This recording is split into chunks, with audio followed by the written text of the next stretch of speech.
Bonjour, vous écoutez l'épisode 38 de la saison 2 du podcast Revue et Corrigé. Ce podcast est tiré d'un billet du blog publié le 12 novembre et s'intitule « Anti-vax ou pas ?» Perso, je suis plutôt pour.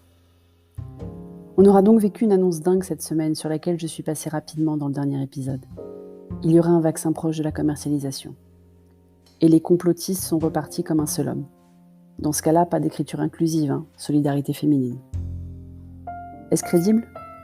Si on n'est pas profondément sceptique de tout ce qui paraît dans la presse, donc si on fait partie comme moi des quelques 3 personnes sur 10 qui essaient de faire fonctionner son esprit critique sans forcément rejeter tout ce qui sort du mainstream, on se pose quand même légitimement la question de la crédibilité de l'annonce. Pfizer n'est pas un petit du Big Pharma qui cherche à se faire un nom. Depuis le Viagra, ils n'en ont plus besoin. Ils jouent même gros avec leur cours de bourse s'ils se font attraper en plein mensonge.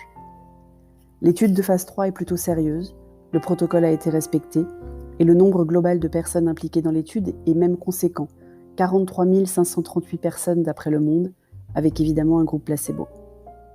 La rapidité et l'efficacité, qui sont largement au-dessus de la moyenne, peuvent être expliquées par l'utilisation d'ARN. Si ça fonctionne pour de vrai, c'est même une révolution pour beaucoup plus que la Covid-19, et ça c'est une vraie bonne nouvelle. Alors maintenant on fait quoi ? C'est absolument génial ce qui se passe sur les réseaux sociaux et dans les médias depuis l'annonce de Pfizer. Bien sûr, à nouveau, tout le monde a un avis sur la question. Enfin, les questions. Il y a ceux qui pensent que le vaccin était prêt depuis longtemps, mais que Pfizer a attendu l'annonce de la victoire de Joe Biden pour l'annoncer. Si c'est le cas, je suis ravie. Personnellement, ça ne me choque pas du tout. Pfizer annonce quand ils veulent, après tout. Il y a ceux qui pensent que ce vaccin n'est pas du tout safe et qui vont refuser de se faire piquer car sorti trop vite. Il y a ceux qui pensent qu'aucun vaccin n'est safe de toute façon et qu'il faut laisser faire la nature. Il y a ceux qui pensent qu'il faut rendre le vaccin obligatoire pour ressortir boire des coups et aller en boîte plus vite. Il y a ceux qui pensent que sans le rendre obligatoire stricto sensu, certains établissements devraient interdire l'entrée aux non-vaccinés. Je ne m'attendais pas du tout à cela de la part de Christophe Barbier. Il y a ceux qui pensent que de toute façon, vu qu'on manque de vaccins pour la grippe, on ne va pas réussir à obtenir cela. Et il y a ceux qui pensent que le vaccin c'est bien, mais ils vont quand même attendre un peu que d'autres le fassent avant eux, histoire d'être sûrs que c'est sans danger. Genre, c'est un bêta-test et ils attendent la version stable. J'en ai marre. À croire que de nombreuses personnes n'ont plus l'impression d'exister qu'en opposition à ce qu'elles croient être la majorité. Newsflash, à force de faire ça, ce sont les opposants qui deviennent la majorité. Et hop, ça repart dans l'autre sens. Parce qu'en avril, ils réclamaient à corps et à cri les masques qu'ils ne supportent pas maintenant.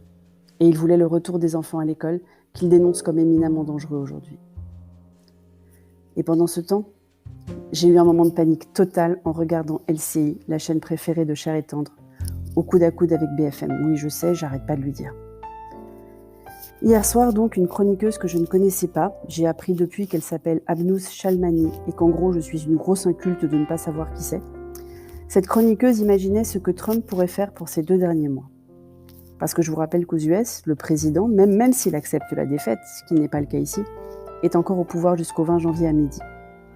Elle a rappelé que Reagan avait entamé des discussions avec l'OLP, que Ford avait gracié Nixon, et que Bush père avait lancé une guerre en Somalie.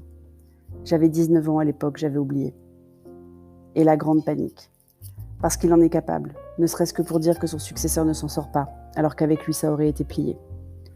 Ou alors dans une réelle dimension à la Attila, après moi le déluge, l'Amérique sera sous ma présidence ou ne sera pas, genre. Flippant. Je pense qu'on a encore un peu de sursis le temps des recours juridiques, mais la moitié des recours a déjà été classée sans suite. Donc pas tant de temps que ça quand même. Je suis pas sûre de bien dormir ce soir. Merci de m'avoir écouté. Si vous écoutez sur Apple, surtout laissez un commentaire avec vos 5 étoiles et sur toutes les plateformes de balado-diffusion, abonnez-vous et partagez. À bientôt.